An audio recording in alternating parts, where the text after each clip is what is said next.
From 1775 to 1783, across the 13 British colonies in North America, the American Revolutionary War broke out. The war caused these 13 independent colonies to gradually unite together, forging a unified, independent, and sovereign United States of America. The vast American continent was a place where Native Americans had lived and thrived for generations. The Native Americans at that time were still in the stage of a primitive tribal society, largely isolated from the rest of the world. In September 1620, a ship named the Mayflower, carrying over 100 passengers, set sail. They included English Puritans fleeing persecution from the Church of England, as well as poor peasants and artisans. After about 2 months of a grueling voyage crossing the Atlantic Ocean,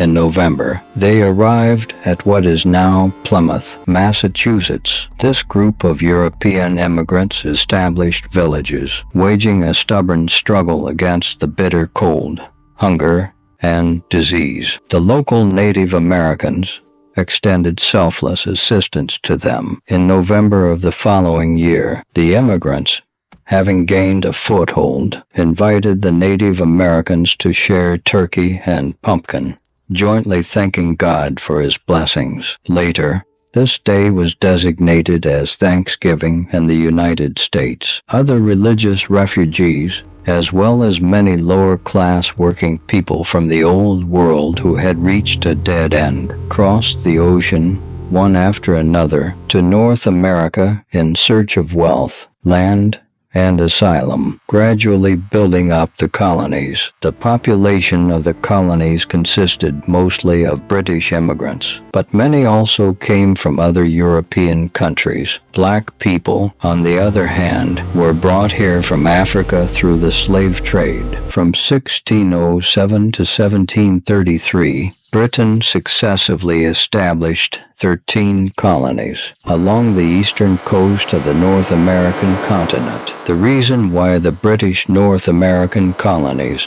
parted ways with Britain was first and foremost because the colonies grew day by day, becoming a mature society with a prosperous economy and political autonomy. From the very inception of the colonies, the colonial economy was a part of the British economy. What Britain focused on was ensuring that the North American colonies supplied the basic raw materials needed by Britain and consumed British manufactured goods. Therefore, the economy of the colonies was export-oriented. In the South, a plantation economy prevailed, growing cash crops like tobacco, rice, and indigo on a large scale. The middle colonies grew wheat in massive quantities, earning the reputation of the bread colonies. Meanwhile, the North vigorously developed fisheries and the fur trade. At the same time,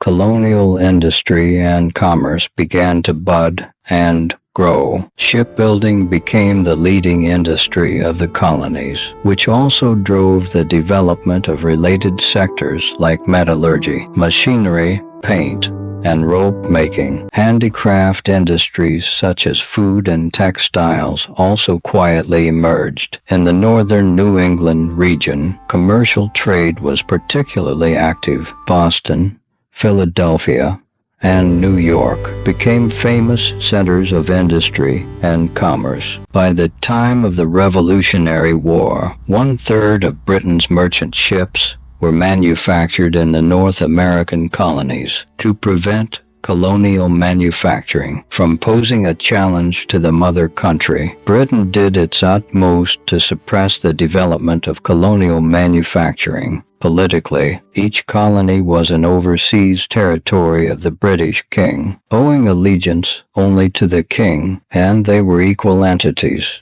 independent of one another. The colonies transplanted the political system of their mother country, with governors serving as the highest executive officers of the colonies, managing the colonies on behalf of the British king. Each colony also established an assembly. The assemblies, provided they did not conflict with the laws of the mother country, possessed the rights to legislate and levy taxes. The colonial assemblies later became institutions for the colonies to protect their own rights and interests. The reason why the British colonies embarked on the path to independence was also heavily related to the formation of an independent American nation, driven by close economic ties and common defense and security concerns.